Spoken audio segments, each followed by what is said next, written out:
మొదటి యోహాను పత్రిక 4వ అధ్యాయము 8వ వచనాన్ని మనమందరము కలిసి చదువుకుందాం. దేవుడు ప్రేమ స్వరూపి, ప్రేమ లేనివాడు దేవుని ఎరగడు. అలాగనే 16వ వచనాన్ని కూడా చదువుకుందాం. మన ఎడల దేవునికి ఉన్న ప్రేమను మనం ఎరిగిన వారమై దాన్ని నమ్ముకొని ఉన్నాము. దేవుడు ప్రేమ స్వరూపి అయి ఉన్నాడు. ప్రేమ యందు నిలిచియుండువాడు దేవుని యందు నిలిచి ఉన్నాడు, దేవుడు వాని యందు నిలిచి ఉన్నాడు. వాక్యము నిమిత్తము ప్రార్థన చేసుకుందాం. స్తోత్రం నైనా పరిశుద్ధుడా, మహోన్నతుడా, మహిమగల రాజా, నీకు వందనాలు తండ్రి. స్త్రీల కూడికను బట్టి స్తోత్రములు నాయన. నీ పాద సన్నిధిలో ఉన్నటువంటి నన్ను మమ్ములను మీరు జ్ఞాపకం చేసుకునండి ప్రవ్వా.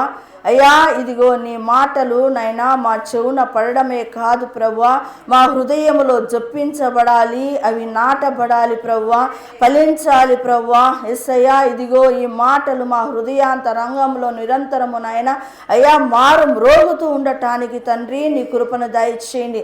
ఈ మాటలను సరైన రీతిగా విత్తడానికి కావలసినటువంటి అభిషేకము నాయన, జ్ఞానము, ప్రత్యక్షత గల మనస్సు ప్రభువా నాకు దయచేయండి. నీ కృప, నీ కనికరము నా మీద ఉంచండి. కూర్చున్న వారి మీద ఉంచండి, వింటున్న వారి మీద కూడా ఉంచి నడిపించమని యేసు నామములో అడుగుతున్నాను తండ్రి, ఆమేన్. మొదటి యోహాను పత్రిక 4వ అధ్యాయము 8వ వచనములో ఏముందంటే, దేవుడు ప్రేమ స్వరూపి అయి ఉన్నాడు. దేవుడు ఎవరంట? ప్రేమ స్వరూపి అయి ఉన్నాడు. అంటే దేవుడు అంటే ప్రేమ, ప్రేమ అంటే దేవుడు. అంటే ప్రేమకు ఒక వ్యక్తిత్వాన్ని మనము పెట్టినప్పుడు కనబడేవాడే దేవుడు. అంటే ప్రేమ అనే ఒక దానికి ఒక వ్యక్తిత్వాన్ని మనం పెట్టామంటే, అక్కడ ఒక వ్యక్తి రూపాన్ని మనము చూసామంటే అదే దేవుడు. మరి అటువంటి దేవుడి ప్రేమను మనము వర్ణించగలమా? వర్ణించలేము. ఆయన ప్రేమ వర్ణించడానికి అతీతమైనది, దాన్ని మనం వర్ణించలేము. అలా వర్ణించాలని మనం ఒకవేళ అనుకుంటే అది సముద్రములో నీటి బొట్టు వంటిదట. సముద్రం అంటే ఎంత పెద్దది? ఆ పెద్ద సముద్రములో దేవుని ప్రేమను గురించి మనము అంటే మనుషులమైనటువంటి మన యొక్క లిమిట్స్ చాలా చిన్నవి, మన హద్దులు చాలా చిన్నవి. ఆ చిన్న దాంట్లో మనం ఆలోచన చేస్తే దేవుని ప్రేమ సముద్రంలో నీటి బొట్టులాగా ఉంటుందట. రండి, ఒక కవి ఐజక్ పెన్ సెహారో అనే ఒక కవి ఒక పుస్తకాన్ని రాయాలనుకున్నాడట. దానికి గాడ్స్ లవ్ అని హెడ్డింగ్ పెట్టాడు. ఏం పెట్టాడు? గాడ్స్ లవ్ అని హెడ్డింగ్ పెట్టాడు. పెట్టి సుమారుగా ఒక 2 పేజీలు గాడ్స్ లవ్ గురించి రాస్తూ ఉన్నాడు ఆ కవి. అలా రాస్తూ ఉన్నప్పుడు 2 పేజీలు అయిన తర్వాత ఆయనకి అసలు దిక్కు తోచలేదంట. నేను దేవుని ప్రేమను నేను వర్ణించగలనా? ఇది నాతో సాధ్యమయ్యే పని కాదు, నేను వర్ణించలేను అని చెప్పి నేను పుస్తకము రాద్దాం అనుకున్నాను. ఆ పుస్తకము నేను రాయలేను. అయితే ఒకటి నేను చెయ్యగలనని చెప్పి ఆ పుస్తకమును గురించి, గాడ్స్ లవ్ను గురించి ఒక 9 లైన్లు రాశాడట. అలా ఏమని రాశాడంటే, సముద్రములో నీరంతా కూడా సిరాగా మారినప్పుడు, సముద్రములో నీరంతా సిరాగా మారినప్పుడు, ఆకాశము ఒక కాగితములుగా మారినప్పుడు, ఆకాశం ఎలా అవుతుందంట? కాగితముగా మారినప్పుడు, భూమి మీద ఉన్న చెట్లన్నీ కూడా కలములాగా మారినప్పుడు, కలం అంటే పెన్నులాగా మారినప్పుడు, భూమి మీద ఉన్న మనుషులందరూ కూడా కవులుగా మారినప్పుడు దేవుని ప్రేమను రాయాలని మొదలు పెడితే అంట, దేవుని ప్రేమను అలాంటిది దేవుని ప్రేమ ఇలాంటిదని చెప్పడము ప్రారంభించడము స్టార్ట్ చేస్తే సముద్రములోని నీరంతా ఇంకిపోతుందట, ఎండిపోతుందట. చెట్ల మీద ఉన్నటువంటి ఆ కొమ్మలన్నీ కూడా అరిగిపోతాయంట. తర్వాత కాగితం అంటే ఆకాశంతో పోల్చుకున్నాడు కదా, ఆకాశమే నిండిపోతుందట. ఆకాశం ఒక కాగితంగా అనుకుంటే ఆ యొక్క కాగితం అంతా నిండిపోతుందట. ఎవరైతే కవులుగా మారి దేవుని ప్రేమను వర్ణించాలని అనుకుంటారో ఆ మనుషులంతా కూడా నశించిపోతారట. అయితే అంతా సముద్రము ఎండిపోయి, తర్వాత ఆకాశము నిండిపోయి, కొమ్మలు అరిగిపోయి, మనుషులు నశించిపోయినా దేవుని ప్రేమ అంట అది కేవలము దేవుని ప్రేమను గురించి కేవలం పరిచయం చేసిన వాళ్ళం అవుతామంట. దేవుని ప్రేమను కేవలము పరిచయం అంటే దేవుడి ప్రేమ అంటే చాలా చాలా చాలా తక్కువగా చెప్పిన వాళ్ళము అవుతామట అని ఐజక్ పెన్ సెహారో అనే కవి గాడ్స్ లవ్ను గురించి రాయలేక దేవుని ప్రేమను నేను వర్ణించలేను అని పోయి కూర్చో ఎలా దేవుని ప్రేమను వర్ణించలేను అని అన్నాడట. చూడండి, అంటే దేవుడి ప్రేమ అలాంటి చాలాసార్లు మనం ఏమనుకుంటామంటే మన జీవితములలో ఇవి జరగలేదు అవి జరగలేదు, దేవుడు నన్ను ప్రేమిస్తున్నాడా, దేవుడు నన్ను ప్రేమించి ఉంటే నాకు నేను అడిగినటువన్నీ కూడా ఇచ్చేవాడు కదా, ఇన్ టైంలోనే అన్నీ అంటే తగిన కాలంలోనే అన్నీ జరుగుతూ ఉండేవి కదా అని మనం అనుకుంటాం. అలా అనుకుంటే దేవుడు నువ్వు అడిగినటువన్నీ నువ్వు ఎప్పుడు అడుగుతుంటే అప్పుడు ఇస్తూ ఉంటే దేవుడు నీ మీద పగబట్టినాడని అర్థం. నువ్వు ఎప్పుడు ఇది కావాలా ప్రభు అంటే వెంటనే నీకు వచ్చేస్తూ ఉందంటే దేవుడు నీ మీద పగబట్టాడని, ప్రేమించాడని కాదు. దేవుడు మనకు తండ్రి, ఆయన నాయన కదా. ఆయన ఏం ఆలోచన చేస్తాడంటే ఏది ఇస్తే నీకు మంచిది, ఏ సమయంలో ఇస్తే నీకు మంచిదో అది ఎరిగిన వాడై కొన్నిసార్లు ఆలస్యము చేస్తాడు. ఆ ఆలస్యాన్ని మనం భరించడం వెంటనే దేవుని మీదకి ఏమనుకుంటామంటే వ్యతిరేకమైన ఆత్మతో దేవుణ్ణి దూషించడము ప్రారంభిస్తాం. దేవుని నమ్ముకున్నాను, నేను ఎంతో ప్రార్థన చేస్తున్నాను, నేను ఎంతో దేవునికి సన్నిహితంగా ఉన్నాను, అన్ని రకాలుగా అనుకుంటూ ఉంటాం మనం. అయితే అక్కడ దేవుని ప్రేమ అనేది మనకి ఎక్కడ కూడా కనపడలేదే, దేవుడు మనవి చూపించలేదే అని ఒక రకంగా మనం బాధపడుతూ ఉంటాం అండి. ఎప్పుడంటే దేవుని ప్రేమ ఒకవేళ నీకు ఎలా అర్థమవుతుందంటే ఆయన తగిన సమయంలో ఎప్పుడో నువ్వు అనుకున్న టైంలో కాకుండా మరలా నీకు చాలా సమకూర్చబడి జరిగించినప్పుడు అప్పుడు అర్థమవుతుంది. అంతవరకు నువ్వేమనుకుంటావు, దేవుడు నన్ను ప్రేమిస్తున్నాడా, నేను రక్షణ పొందాను కదా, నేను యేసయ్యను నేను కూడా ప్రేమిస్తున్నాను కదా అని అనుకుంటున్నాను. నీ ప్రేమ ఎలాంటిదంట, సముద్రములో నీటి బొట్టు వంటిది. నీ సముద్రంలో నీటి బొట్టులో కూడా 100వ వంతు అలాంటిది నీ ప్రేమ. అయితే యేసయ్య ప్రేమ అలాంటిది కాదు. యేసయ్య ఏది నీకు మంచిది, ఏది నీకు చెడ్డది అలాగూ ఆలోచన చేస్తూ ఆయన మనకు ఇస్తాడు. చూడండి, అయితే నువ్వు అడిగే విషయంలో నీకు మేలు జరిగేదే అయి ఉంటే గనా నువ్వు అడిగిన వెంటనే ఏ డోకా లేకుండా ఖచ్చితంగా ఆయన ఇస్తాడు. ఏ సమయంలో నువ్వు అడుగుతున్నావో అది అనుకూలమైదైతే ఖచ్చితంగా ఆయన చేస్తాడు. కాబట్టి అది మనము గ్రహించవలసిన వారమై ఉన్నాం. చూడండి, ఆయన దేవదేవుడు కదా, ఆయన ఎలాగో మన దగ్గరకు వచ్చాడు. ఆయన కుమారుడుగా అవతరించడానికి సిద్ధపడ్డాడు. ఆయన విశ్వాంతరాళములో నిరంతరము అధిక స్తోత్రార్హుడైనటువంటి దేవుడు కుమారుడుగా భూమి మీదికి వచ్చాడు. కుమారుడుగా ఎందుకు వచ్చాడండి? ఆయన రక్తాన్ని చిందించడానికి, ఆయన ప్రాణాన్ని పెట్టడానికి ఆయన వచ్చాడు. అలాగనే నేను ఊరికైనా వదిలిపెట్టలే. ఆయన శిలువ కార్యము చేసిన తర్వాత కూడా నీకు పరిశుద్ధాత్మ దేవుని తోడుగా ఇచ్చాడు, సంఘాన్ని ఇచ్చాడు, పరిచారకులను ఇచ్చాడు. 5 మంది పరిచారకులను మనకు తోడుగా పెట్టాడు. నిన్ను ప్రేమిస్తున్నాడు కాబట్టే పెట్టాడు. అపోస్తులను పెట్టాడు, ప్రవక్తలను పెట్టాడు, ఉపదేశకులను పెట్టాడు, కాపర్లను పెట్టాడు, బోధకులను, కాపర్లు అంటేనే బోధకులు, ఉపదేశకులను పెట్టాడు, సువార్థికులను పెట్టాడు. 5 రకాల పరిచారకులను మన కోసం పెట్టాడు. ఆయన ఎందుకు నీ కోసం పెట్టాలా? ఆయన శిలువ యజ్ఞం చేసి వెళ్ళిపోవచ్చు కదా. ఆయన అస్సలు అద్వితీయ కుమారుడు, జనతైక కుమారుడు. అస్సలు ఆయన అలాంటి దేవుడు నీ కోసం నా కోసం ఆలోచన చేశాడంటే అది గొప్ప విషయం. అసలు నువ్వు మట్టి పురుగులా అంటే వారం కదా మనము. అలాంటి మన కోసం ఆయన ప్రేమ అపారముగా మనమే చూపించాడు. అసలు అగ్నిలో నిరంతరము కాలవలసినటువంటి మనకు నిత్యత్వం ఇయ్యటానికి అగ్నిలో నుండి లాగివేసిన దేవుడు ఆయన. అసలు మన జీవితంలో ఏమి చేసినా ఏమి చెయ్యకపోయినా కూడా ఒక్కటి దాన్ని బట్టి స్తుతించాలి మనం. దేవా, నన్ను అగ్నిలో నుండి లాగివేసావు ప్రభువా. అదే నేను రక్షణ లేకుండా ఈ లోకానుసారంగా నేను జీవిస్తే, ఒకవేళ మరణిస్తే నా బతుకు ఏమిటి, నా ఆత్మ ఏంటి, నా పరిస్థితి, నా ఆత్మకున్న పరిస్థితి ఏంటి? నేను చనిపోతే కానీ అగ్నిలో యుగ యుగాలు కాలాలి కదా. అలాంటి స్థితి లేకుండా నన్ను జ్ఞాపకం చేసుకున్నావు అని ఆ ప్రేమను మనము కలిగి ఉండాలి. ఆయన ఎంతో ప్రేమించాడు, ఆ ప్రేమ మనకు తెలియటము లేదు.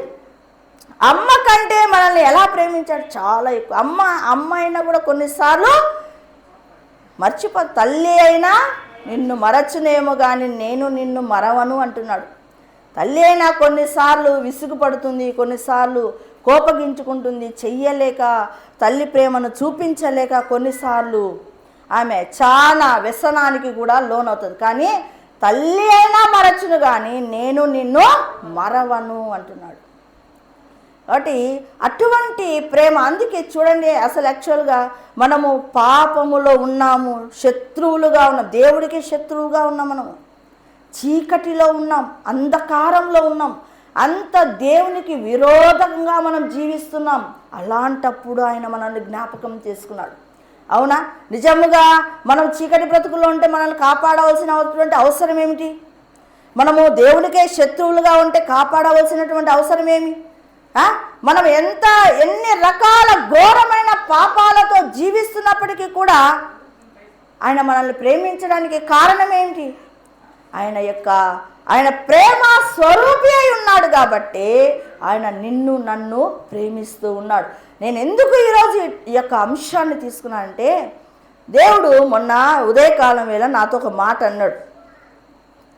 స్వరం వినపడతా ఉంది, దేవుడు నిన్ను ఎంతో ప్రేమిస్తున్నాడు, అది నువ్వు తెలుసుకుంటే ఆయన సంతోషిస్తాడు అని స్వరం వినపడింది.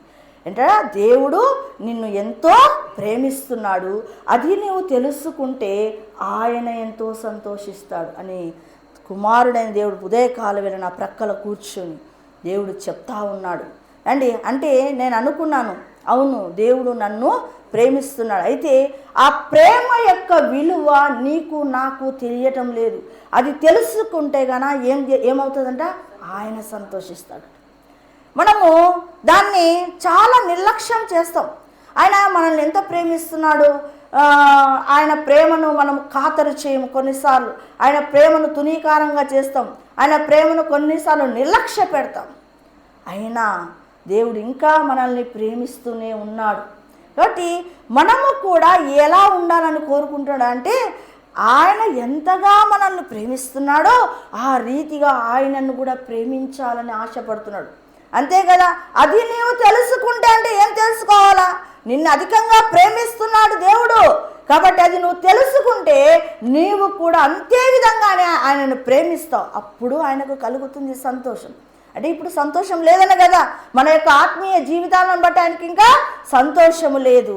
నేను ప్రేమించినంతగా మీరు నన్ను ప్రేమించటం లేదు అని ఆయనకు ఎక్కడో సంతోషము లేని స్థితిలో దుఃఖములో ఉన్నాడు. కాబట్టి ఇది నాకే కాదు, అది అందరికీ అవసరమైనటువంటి మాట. నాకే కాదు ఈ యొక్క మాట అందరికీ. కాబట్టి మనం ఏం చేయాలంటే, మనము ఆ దేవుడు మనల్ని ఎలాగూ ప్రేమిస్తున్నాడో ఆ రీతిగా మనల్ని నిజంగా నీవు రక్షణ పొందిన తర్వాత నీవు నేను అందరూ కూడా అత్యధికముగా ఆయనను ప్రేమించాలి. అందుకే ఆసాపు 73వ కీర్తనలో 25వ వచనములో ఆయన ఇలా ఉంటున్నాడు, ఆకాశమందు నీవు తప్ప నాకు ఎవరు ఉన్నారు, నీవు నాకుండగా లోకములోనిది ఏదియూ నాకు అక్కరలేదు. ఈ కీర్తన రాసింది ఎవరండి? ఆసాపు రాస్తున్నాడు. దైవజనుడైనటువంటి ఆసాపు ఏం రాస్తున్నాడు? ఆకాశమందు నీవు తప్ప నాకెవరున్నారు, నీవు నాకుండగా లోకములోనిది ఏది నాకు అక్కరలేదు. అంటే ఆకాశంలో నువ్వు నా కోసం ఉన్నావు ప్రభువా, నువ్వు నాకున్నావు చాలు, ఇంకా ఈ లోకంలో నాకు ఏది అక్కరలేదు అని ఆసాపు అంటూ ఉన్నాడు. దేవుని బిడ్డలుగా వారు కూడా అటువంటి స్టేజ్లోకి వెళ్తున్నారు. అలాంటి ప్రేమించే స్థితిలోనికి, దేవుణ్ణి కూడా ప్రేమించే స్థితిలోనికి వాళ్ళు వెళ్ళారు. అదే కదా పౌలు భక్తుడు ఏంటి, క్రీస్తు విషయమైన సమస్తమును నష్టముగా ఎంచుకున్నాడు. అవునా? ఆయన ఎక్కడెక్కడో తిరిగి సువార్త చెప్పాలి. ఆయన ఎంతో విద్యావంతుడు ఒకసారి తగ్గించుకొని పోయి సువార్త చెప్పడానికి వెళ్ళగలడా చెప్పండి? నిజం ఆలోచించండి. ఒక విద్యావంతుడు, ఒక స్కాలరు తన్ను తాను తగ్గించుకొని వీధులలో పడి సువార్త చెప్పాలంటే చెయ్యగలడా? అయితే క్రీస్తు విషయమై సమస్తమును నష్టముగా ఎంచుకున్నాడు. ఒకప్పుడు అతడు ఎలా ఉన్నాడు? దేవుని ఎరగక ముందు హింసకుడుగా ఉన్నాడు, హానికరుడుగా ఉన్నాడు. దేవుని తెలుసుకున్న తర్వాత ఏం చేస్తున్నాడు? ఆయన క్రీస్తు విషయమే సమస్తము కూడా నష్టముగా ఎంచుకున్నాడట. ఎలాగా? ఈ లోకంలో ఉన్న వాటిని అన్నిటినీ ఆయన అసహించుకున్నాడు. డబ్బును అసహించుకున్నాడు. మనుషులను అసహించుకోవడం అంటే దేవునికి మొదట ప్రియారిటీ, ఆ తర్వాతనే మనుషులు. కానీ మనుషులకు ఎప్పుడు కూడా అతను ఇంపార్టెన్స్ ఇవ్వలేదు.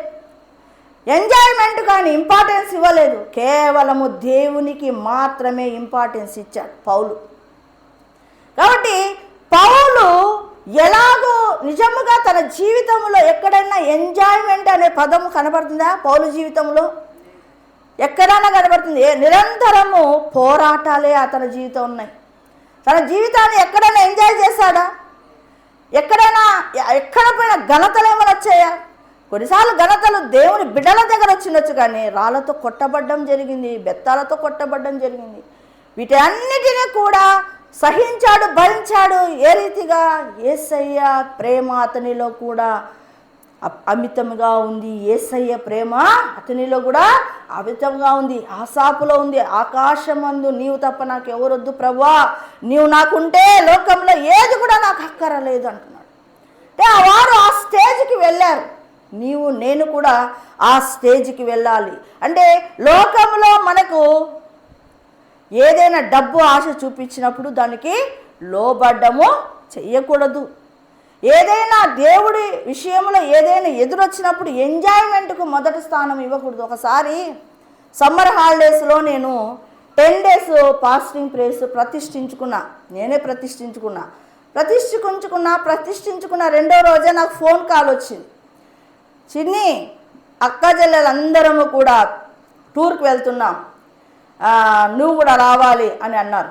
నేను అప్పటికే రెండో రోజు ఫాస్టింగ్ ప్రేయర్లో ఉన్నాను. మొత్తం అక్కగారులందరూ కూడా ఆ యొక్క అది చర్చి ఉంది కదా, చర్చి ఏంటి, మెదక్ చర్చికి వారు టూర్ వేసుకున్నారు. అందరూ వెళ్తున్నారు, నేను ఒక్కటే నిలబడిపోవడం జరిగింది. ఎందుకంటే ఫాస్టింగ్ ప్రేయర్ యాక్చువల్గా నేను అనుకుంటే నా మనసులో ఒకవేళ ఏముంది ఈ ఫాస్టింగ్ ప్రేయర్స్ మళ్ళీ వచ్చిన తర్వాత నేను మళ్ళీ చేసుకోవచ్చు అని నేను డ్రాప్ కాలే.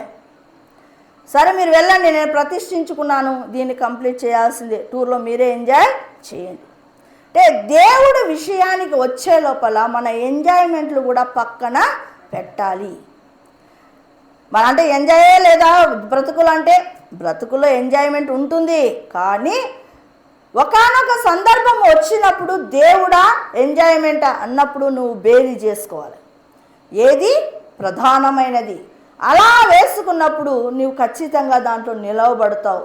మన దేవునికి ఎప్పుడైతే మొదటి స్థానాన్ని ఇస్తామో తెలియకుండానే సంవత్సరాలు జరుగుతుండగా నీకు తెలియకుండానే గౌరవము వస్తుంది, ఖచ్చితంగా వచ్చి తీరుతుంది. చూడండి, మక్క ఇంటికి ఏదో పెళ్లి పనులకని సున్నం కొట్టుకుంటుంది.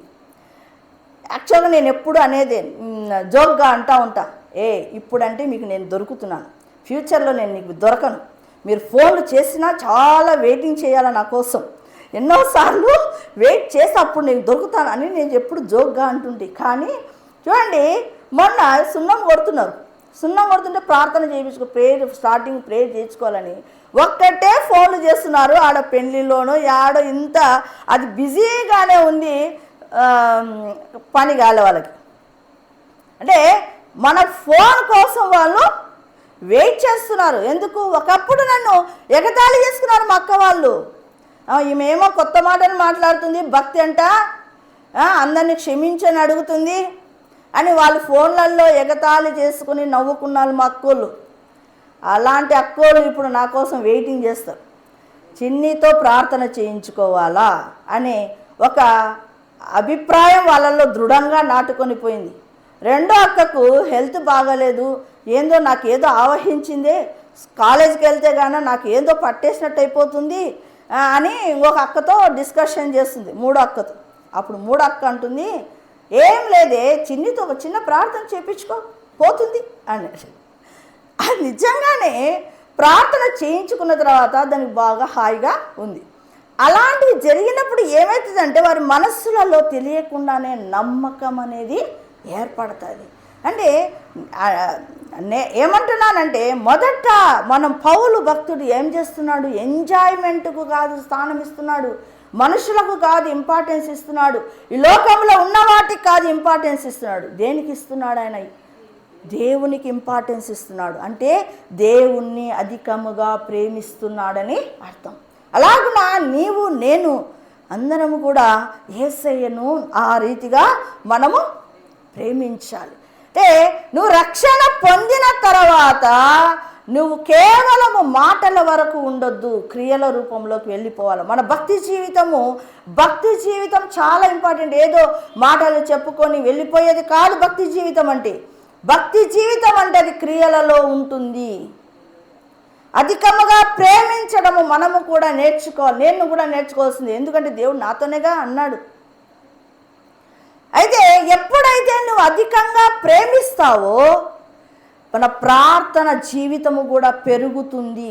మన ప్రార్థనల జీవితం పెరగటం లేదంటే నువ్వు అతన్ని ప్రేమించడం, దేవుణ్ణి ప్రేమించడం లేదని అర్థం.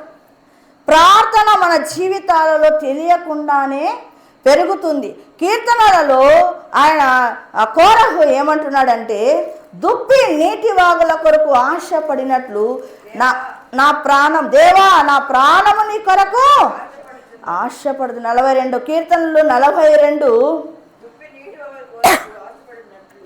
దుప్పి నీటి వాగుల కొరకు ఆశపడినట్లు దేవా నీ కొరకు నా ప్రాణము ఆశపడుతున్నది. ఎవరు రాశారు ఈ కీర్తన? కోరహు కుమారులు రాశారు. వాళ్ళు అంటున్నారు, దుప్పి పరిగెత్తుతూ వెళ్తుంటుందట. నీటికి దాహమైనప్పుడు పరిగెత్తుతూ ఉంటే ఎండమావులు వస్తాయి. ఎండాకాలంలో ఏం కనపడతాయి? ఎండమావులు కనపడతాయి. వాడిని చూసి అక్కడ నీళ్ళు అనుకొని అది పరిగెత్తూ ఉంటుందంట. అక్కడ ఉన్నాయి నీళ్ళు అని. అక్కడికి వచ్చే లోపల ఎండమావులు కనపడవు. మళ్ళీ ఎక్కడో దూరంలో ఎండమావులు కనపడతాయి. అవి నీళ్ళు అనుకొని ఆ రీతిగా పరిగెడుతుంటుందట. నీటి వాగుల కొరకు ఎట్లా ఆశపడతాదో దేవా నీ కొరకు నా ప్రాణము ఆశపడుతుంది. అలాంటి ఆశ కలిగి ఉండాలంట. అంటే మనము దేవుని కొరకు అట్టి ఆశను కలిగి ఉండాలి. మనము నిజముగా ఈ భూమి మీద దేవుడు ఒక జీవితాన్ని ఇచ్చాడు. ఆ జీవితాన్ని ఎంతో ఇష్టంగా, ఎన్నో అనుభవాలతో, ఎంతో ఆత్మీయంగా మనం ఎదిగితే రేపొద్దున పరలోకంలో ఈ వీధులలో చిన్న వాట్లలో ఉండకుండా రేపొద్దున ఉన్నతమైన స్థానాలలో మనము ఉండి తీరుతాం. కాబట్టి నువ్వు భూమి మీద బ్రతికి ఉండంగానే డిసైడ్ కావాలా, ప్రభువా నా యొక్క జీవితంలో నేను సంవత్సరాలు జరుగుతుండగా నేను నూతనపరచబడాలి, సంవత్సరాలు జరుగుతుండగా ఏదో ఒక అనుభవాన్ని నేను సాధించాలి అనేది ఒక తీర్మానం కలిగిన వారమై పరిగెత్తాలి ఆత్మీయ జీవితం. ఈ సంవత్సరం దేవా నన్ను ప్రార్థన ఆత్మతో నింపు ప్రభువా. ప్రార్థన కూర్చున్న ప్రార్థన, లేచిన ప్రార్థన కావాలి ప్రభువా. నీతో ప్రార్థన అంటే ఏంటి? దేవునితో సన్నిహితముగా జీవించడం. ప్రార్థన జీవితాన్ని మనం కలిగి ఉండాలి. ఈ సంవత్సరం నేను ప్రార్థనలో బలముగా ముందుకు సాగిపోవాలి. అంటే ఎప్పుడైతే నువ్వు ప్రార్థన అధికంగా చేస్తావో దేవుణ్ణి అత్యధికంగా ప్రేమించిన వాళ్ళము అవుతావు. దానియేలు భక్తుడు అంతే కదా. అసలు రాజు ఒక శాసనము చేశారు రాజుకు ముక్కాలని. ఏ దేవుడికి ఇంకో వేరే దేవులకు ఎవరికి ముక్కకూడదని ఒక శాసనము బయలుదేరితే కూడా తన ప్రార్థనలో ఎటువంటి తేడా రాలేదు. మనమైతే కానీ ఇప్పుడు ఏముందిలే 4 రోజులు అయిన తర్వాత ఈ శాసనం ఇంత పోయిన తర్వాత 4 రోజులు అయిన తర్వాత మరలా ప్రభువా నీ పాద సన్నిధికి వస్తామంటాం మనం. దానియేలు ఏం చేస్తున్నాడు? ముమ్మారు ప్రార్థన చేస్తూ ఉన్నాడు, యథాప్రకారముగా ప్రార్థన చేస్తూ ఉన్నాడు. కాబట్టి ఆయనను ఆ రీతిగా ప్రేమించాలి. ఈరోజు ప్రేమించి మళ్ళా 3 రోజులైన తర్వాత దేవా నిన్ను నేను ప్రేమిస్తున్నాను, మళ్ళా 1 వారం రోజులైన దేవా నేను నిన్ను ప్రేమిస్తున్నాను, మళ్ళా 2 రోజులైనాక దేవా నిన్ను ప్రేమిస్తున్నానని కాదు. యథాప్రకారముగా దానియేలు ఏం చేస్తున్నాడు? ముమ్మారు ప్రార్థన చేస్తూ ఉన్నాడు. దాంట్లో యథాప్రకారం అనేది చాలా ఇంపార్టెంట్. ఎక్కడా కూడా కాంప్రమైజ్ కాకుండా, నేను చనిపోతాననే పరిస్థితులు వచ్చినా కూడా కాంప్రమైజ్ కాకుండా దేవుణ్ణి ప్రేమిస్తున్నాడు. అందుకేనండి ఈ బైబుల్ గ్రంథంలోనికి దైవజనులు ఎక్కారు అంటే అర్థం ఏంటంటే వారి జీవితాలు అలాంటివని అర్థం. వాళ్ళంతా కూడా మనకు మాదిరికరము అని అర్థం. కాబట్టి దానియేలు వంటి ప్రార్థన జీవితంలోనికి మనం కూడా వెళ్ళాలి. యథాప్రకారముగా రెగ్యులారిటీ కలిగినటువంటి ప్రార్థన జీవితాలు మనము కలిగి ఉండాలి. చూడండి, 1 యోహాను 3వ అధ్యాయము 6వ వచనాన్ని మనము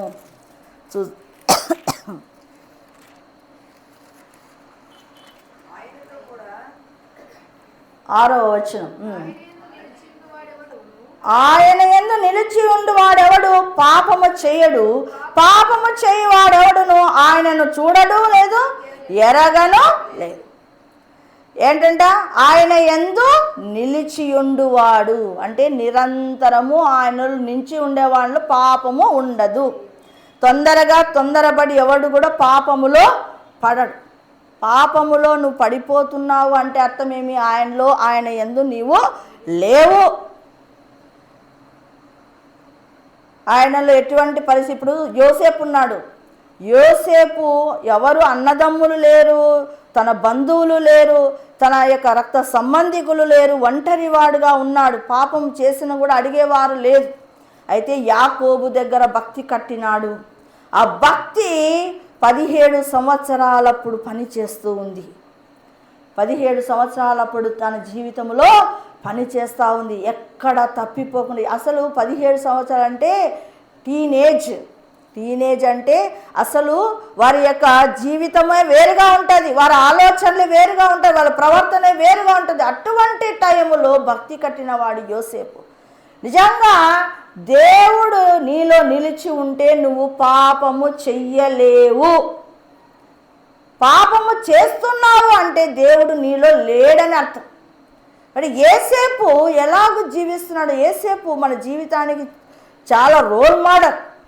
అందుకు యేసేపు లాంటి జీవితాన్ని మనం అలవర్చుకోవాలి. ఏదైనా పాపమునకు సంబంధించినది నీతిదాయకమైనది కాకపోయినా మరి ఏదైనా సరే నీ ముందుకు వస్తున్నప్పుడు వెంటనే పాపానికి సంబంధించింది, వ్యభిచారానికి సంబంధించింది, దొంగతనానికి సంబంధించింది ఏదైనా పాపము నీకు ఎదురవుతుందంటే వెంటనే నువ్వేం కావాలా? యేసేపును గుర్తు చేసుకోవాలా.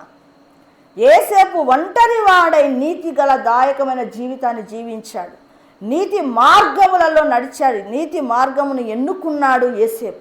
కాబట్టి అలాగంటే నేను అనేది ఏంటంటే వాళ్ళందరూ కూడా దేవుణ్ణి ఎంతగానో ప్రేమించారు. ఎవరైతే అధికంగా ప్రేమిస్తారో వాళ్ళలో వాళ్ళ ప్రార్థన జీవితాలు పెరుగుతాయి. వారిలో పాపం అనేది ఎక్కడ కూడా ఏలుబడి చెయ్యదు. అది గుర్తుపెట్టుకోవాలి. అవన్నీ కూడా దేవుణ్ణి నేను ప్రేమిస్తున్నాను అనే దానికి గుర్తు. ఎఫెసీయులకు రాసిన పత్రిక 4వ అధ్యాయము 32వ వచనాన్ని మనము చూద్దాం. 4వ అధ్యాయము 32వ వచనం. ఒకని ఎడల ఒకడు దయ కలిగి కరుణాహృదయులై క్రీస్తునందు దేవుడు మిమ్మును క్షమించిన ప్రకారము మీరును ఒకరినొకరు క్షమించుడి. ఒకరినొకడు దయ కలిగి కరుణాహృదయులై ఏంటంటే క్రీస్తునందు దేవుడు మనల్ని క్షమించిన ప్రకారము మనము కూడా ఒకరినొకరు క్షమించుడు. ఇది చాలా కష్టమైన పని. నేను చెప్తున్నాను, ఇది ప్రాక్టికల్గా చాలా ఎదిగిన తర్వాత వచ్చేటటువంటి అనుభవం. ఇప్పుడు మనం క్షమిస్తామా? ఊరికి క్షమిస్తున్నానని మనసులో ఇప్పుడు అంటావు, కానీ అది ఎక్కడ కూడా నిజమైన క్షమాపణ అనేది ఉండదు. ఆ క్షమాపణ, నిజమైన క్షమాపణ మనకు రావాలంటే మనం ఆత్మీయముగా ఎంతో ఎదగాలి. ఇంకా ఆ స్టేజ్ మనకు రాలేదు. ఎప్పుడైతే చూడండి, స్టెఫెను మరి ఆ స్టేజ్కి వెళ్ళిపోయాడు. యేసయ్య తండ్రి వీరేమి చేయుచున్నారో ఎరుగరు గనుక వీరిని క్షమించుము అని అన్నాడు కదా యేసయ్య. తర్వాత అన్నవాడెవరు? స్టెఫెన్ కూడా సేమ్ అదే మాటలే మాట్లాడాడు. అంటే స్టెఫెను దేవుడు ఏ విధంగా ఇతరులను క్షమిస్తున్నాడో ఆ రీతిగానే క్షమించే స్థితిలోనికి స్టెఫెన్ కూడా వెళ్ళిపోయాడు. అలాగో నీవు నేను అందరము కూడా అలా క్షమించే స్థితిలోనికి వెళ్ళాలి. ఇప్పుడైతే అది లేదు, నిజముగా ఒప్పుకోవలసిందే. ఎందుకంటే అంత క్షమించే గుణాన్ని ఎప్పుడు మనం నేర్చుకుంటాం? ఎప్పుడైతే నువ్వు ప్రార్థనలో బలంగా ఎదుగుతూ ఉంటావో అది తెలియకుండానే ఆ క్షమాగుణము అనేది మనలో ఇన్సర్ట్ అవుతుంది. అందుకే కదా హోసానాతో ఏమన్నాడు? నీ రక్తము నెమ్మదిగా క్రీస్తు రక్తములోనికి మారుతుంది. అంటే ఒక్కసారిగా చేంజెస్ రావు. నెమ్మదిగా మన జీవితంలో ఒక్కొక్కటి యేసయ్య రక్తములో పాలు పంపులు పొందినప్పుడు నెమ్మదిగా చేంజెస్ వస్తాయి. సరే, స్టెఫెను ఎలాగో క్షమించే గుణాన్ని కలిగి ఉన్నాడో అలాంటి స్థితిలోనికి నీవు నేను వెళ్ళవలసిన వారమై ఉన్నాం. దాన్ని అలా ఆ స్టేజ్కి కూడా మనము భక్తి జీవితంలో పెరుగుతూ అక్కడికి వెళ్ళిపోవాలి. అలా వెళ్ళినప్పుడే అదే యోహాను సువార్త 3:17 చూడండి. మొదటి యోహాను 3:17.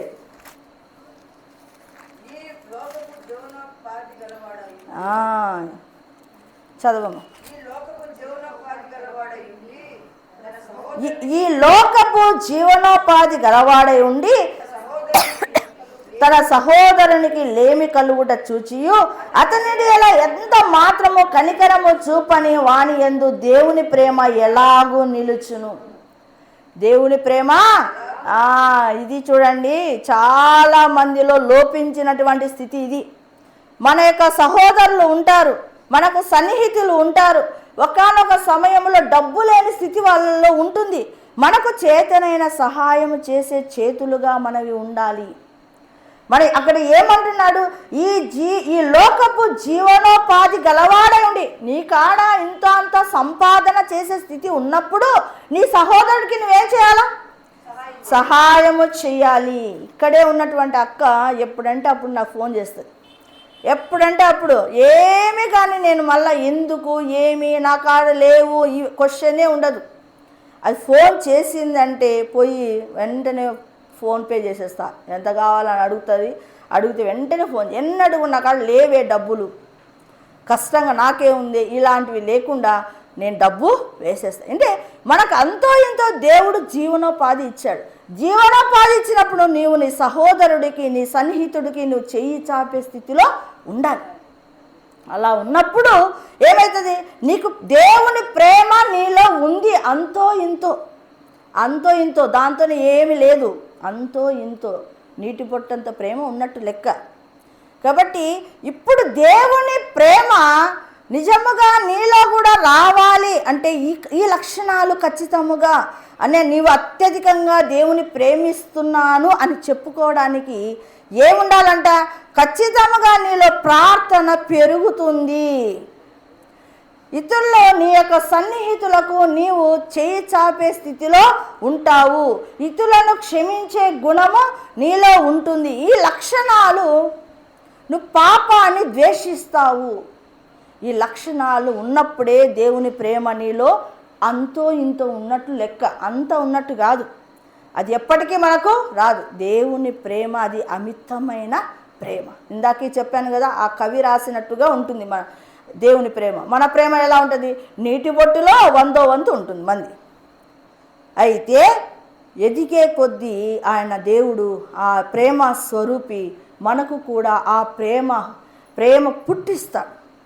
ఆయన మన హృదయములో ఆ ప్రేమను పుట్టిస్తాడు. ఊరికే ప్రేమ మాటలు మాట్లాడేది కాదు. ప్రేమ అంటే జీవితంలో అయ్యేంటి ప్రాక్టికల్ అనేది ఉన్నప్పుడే అక్కడ నీ ప్రేమ అనేది కనబడుతుంది. మనం చాలాసార్లు ఏం చేస్తామంటే చాలా ప్రేమ మాటలు నేనైతే మాట్లాడలేను. నాకు అసలు ఆ మాటలు, ఆ ప్రేమ ఉత్తమ మాటలు అనేటివి నా నోట్లో అంత రావు. నిజం చెప్పేస్తాను. ఉన్నది ఏదో యథావిధిగా నేను ఉంటే సాయం చేస్తాను, లేకపోతే నా దగ్గర లేవని డైరెక్ట్గా చెప్తాను. అంతేగాని ఉత్తమ మాటలు, ప్రేమ మాటలు, ఒలగబోసే మాటలు అయితే నా నోట్లో ఎప్పుడు కూడా స్ట్రైట్ ఫార్వర్డ్ అంతే. ఇది ఉన్నది ఉన్నట్లుగా చెప్పేస్తాను అంతే. అది నేర్చుకోవాలి మనం. ఎందుకంటే మన యొక్క సన్నిహితులకు మనం చేయి చాపే స్థితిలో మనం ఉండాలి. ఆ ప్రేమ అనేది మనలో కూడా ఇన్సర్ట్ అయ్యేటట్లుగా మన యొక్క జీవితాన్ని మనం మలుచుకోవాలి. ఎలా మలుచుకుంటాం? ఎప్పుడైతే అధికంగా ప్రార్థన చేస్తావో, దేవునితో సన్నిహితంగా నువ్వు జీవిస్తావో, తెలియకుండాలోని నీ రక్తములో ఆ యొక్క దేవుని శక్తి పని చేస్తా రావడం ప్రారంభిస్తుంది. అప్పుడే నువ్వు ఇతరులను క్షమిస్తావు. అప్పుడే నీవు పాపము చెయ్యకుండా దూరంగా పారిపోతావు. ఇతరులకు చెయ్యి చాపే స్థితిలోకి వస్తావు. దేవుణ్ణి కూడా ప్రేమిస్తావు. కాబట్టి ఇవన్నీ జరుగుతాయి. ఎందుకంటే దేవుడు మొదట ఎవరట? ప్రేమ స్వరూపి అయి ఉన్నాడు. ఇక్కడ మనము 16వ వచనములో ఏమని చెప్పాడు? మన ఎడల దేవునికి ఉన్న ప్రేమను మనం ఎరిగిన వారమై దానిని నమ్ముకొని ఉన్నాం. మనం కూడా ఎరిగిన వారం కదా దేవుని ప్రేమను, కదా? ఎరిగిన వారమై దాన్ని నమ్ముకొని, దేవుని ప్రేమను మనం నమ్ముకొని ఉన్నాము. అవునా లేదా? అవునా? దేవుడు ప్రేమస్వరూపి అయి ఉన్నాడు. ప్రేమ యందు నిలిచి ఉండువాడు దేవుని యందు నిలిచి ఉన్నాడు. ప్రేమ యందు మనం నిలిచి ఉండాలి. అది కంటిన్యూ ప్రాసెస్. ప్రేమ ఈరోజు పుట్టి మళ్ళీ రేపు పోయేది కాదు. దాంట్లో ఎలా అంట? నిలిచి ఉన్నప్పుడు ఏమంటే దేవుని యందు కూడా నిలిచి ఉంటాం. దేవుడు యందు నిలిచి ఉంటే ఏమంటే దేవుడు వాణి యందు నిలిచి ఉన్నాడు. కాబట్టి దేవుడు మనలో నిరంతరము నిలిచి ఉండే ఆ ప్రేమను మనము ఎప్పుడైతే దేవుడు మనలో వచ్చి నిలుస్తాడో ఖచ్చితంగా ఆ ప్రేమ అనేది మనం కూడా వ్యక్తపరుస్తాం. ఆయనలో ఉండే ప్రేమ మనలో ఎప్పుడైతే ఇన్సర్ట్ అవుతాడో, ఆయన మనలో నిలిచి ఉన్నప్పుడు మనలో కూడా ఆ ప్రేమ వ్యక్తం అవుతుంది. చేస్తాం ఇతరులను కూడా. అప్పుడు యథార్థమైన ప్రేమను మనము వ్యక్తపరుస్తాం. కాబట్టి ఆయన ప్రేమలోకి మనం వెళ్ళాలి. ఆయన ఎలాంటి ప్రేమ స్వరూపుడై ఉన్నాడు, ఆయన ఎలాగూ నీవు చీకటిలో అంధకారములో శత్రువుగా ఉన్నప్పుడు, పాపముల చేత పట్టబడి ఉన్నప్పుడు నిన్ను ప్రేమించాడు. ఆ ప్రేమను ఎరిగిన వారమై మనము కూడా అసలు ఒకటే మనం అనుకోవాల్సింది, ప్రభువా అమ్మో దేవా, నువ్వు నా పట్ల ఎంత కృప చూపావు, నిత్య నరకాగ్ని నుండి నన్ను తప్పించావు. నన్ను అస్సలు రేపొద్దున అసలు నేను ఏదో వేరే కులంలో మతంలో నేను ఎక్కడైనా పుట్టి ఉంటే నేను నిన్ను తెలుసుకొని ఉండేదాన్న. నాకెంత గొప్ప భాగ్యాన్ని ఇచ్చావు ప్రభా, నువ్వు ఆ నిత్య నరకాగ్ని నుంచి నన్ను తప్పించావు. నీ బిడ్డగా, నీ సొత్తుగా చేసుకున్నావు, నీ ప్రజగా చేసుకున్నావు.